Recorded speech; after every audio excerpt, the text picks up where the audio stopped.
Hope you guys enjoyed the Week of Rebellion. We're going to be continuing the Star Wars month with the final 3 reviews, and this is the third to last. This is the Clone Commander Obi-Wan Kenobi from Star Wars Black Series. This is the original version. It's getting an upcoming re-release this summer and or soon. Usually that means really soon. Every collector spot has like July on it.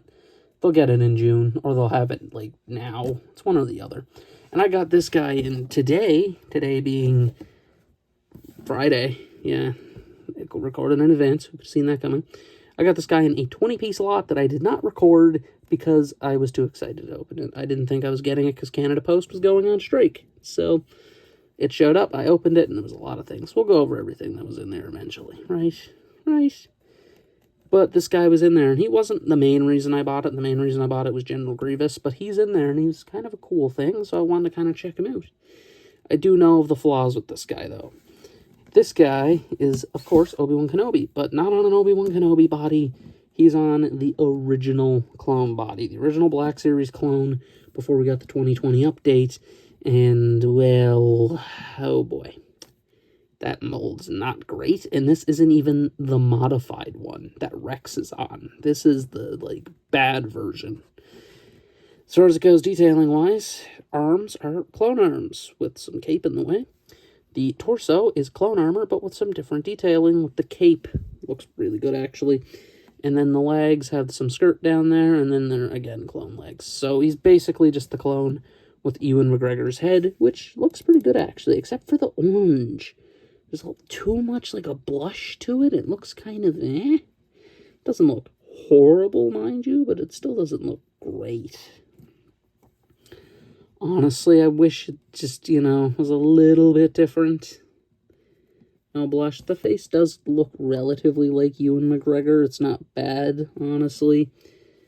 It does have the face scan tech, so it's not too bad. It really isn't that bad.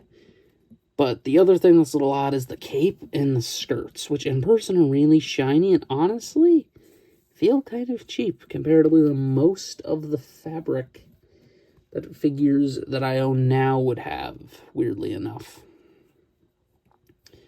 Like, it's just, like, really odd. It's, like, strange material. I don't know. It's like a nylon. I don't know what exactly, but it's not. It just doesn't seem as good. It might be better. It might be the shininess of it I don't like. On camera, it's not shiny at all, but in person, it's really shiny. And, I mean, it looks all right. I mean, this design is definitely one of the coolest Obi-Wan designs. It's from the Tartakovsky series, as most people know. And it's from when he's fighting Dirge, I believe he has this on. So that's one of the aspects of it that's really cool. Dirge is a character I'd like to see added to Star Wars canon and in the Black Series. Genuinely, Black Series is more likely at this point, though, even though we have seen Dirge's species in the Jedi Survivor game. So, fingers crossed. Fingers crossed. But this guy's just cool. He's nice. It's just a shame that he can't move, but we'll get to that.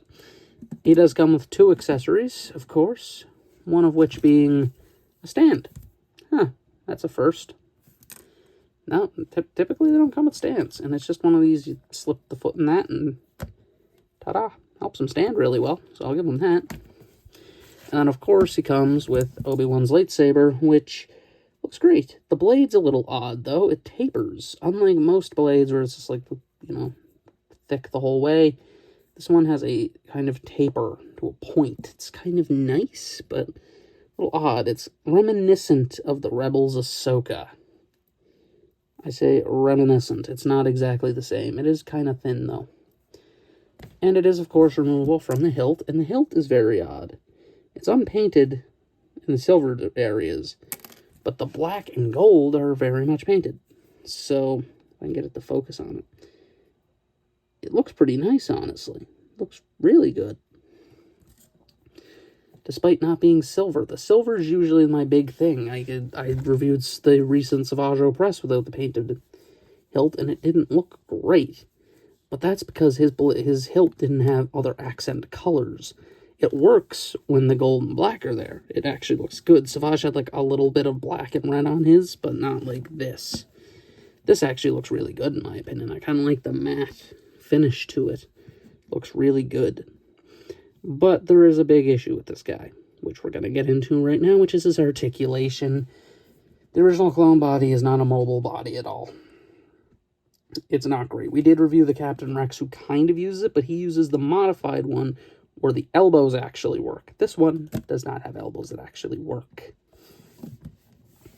As far as it goes, head articulation, ball joint, he does have the hinge joint to look up and down, so that's good. Forward, back, outward, you're getting that. That's it. And the elbow, it might be double, but you're getting this, which is 90, but it's a double elbow. You'd think there'd be a little more to it. Wrists rotate, left in, obviously right up and down. That's how it usually goes with these things. Rotation at the waist, forward, back is a bit restrictive again, clone body. Legs, oh boy, forward, back, outward, double knee, and tilt. It's mostly just the arms that are the issue. The legs are actually fine. They're actually better than the new clone legs, honestly. At least the 2.0 clone legs. I don't like those clone legs on the 2.0. They just don't seem to move as well. But, I mean, the legs are fine. Torso is fine. It's just the arms are way too restrictive for a Jedi character. That's the problem. Yeah, he's a Jedi. He needs to be able to move them arms because of lightsaber. But that's besides the point. Let's just get into the final thoughts here on Commander Kenobi. And as far as it goes for Clone Commander Obi-Wan, I think he's cool. I don't hate this figure or anything. I think he's a cool figure. There's not really much to complain about with him. He's just a cool design that I'm glad they made a toy of, because it's one of those designs from Legends that's just really cool. As much as I do love the current Obi-Wan Clone Wars design, like the armored one, I think that one looks great, but this guy just looks way cooler. Like, it's just cool. There's something about those Tartakovsky versions where they had the actual armor on, it just looked really cool. Again, certain aspects got carried over into the actual current Clone Wars that we had. That's canon to Star Wars. But this is just a cool design. It's just a really cool design. Kind of beats the hell out of the Jedi that just have clone gauntlets, doesn't it? And it really does. This is, like, really cool. Have the full set. I don't remember if this is Phase 1 or 2 armor. I think it is Phase 1 armor, though. So that's cool, I guess. Kind of wish he had the helmet option, because I do believe he did have a helmet in the episode, if I'm not mistaken. I'm pretty sure he did. So it would have been cool to actually get the helmet, I think.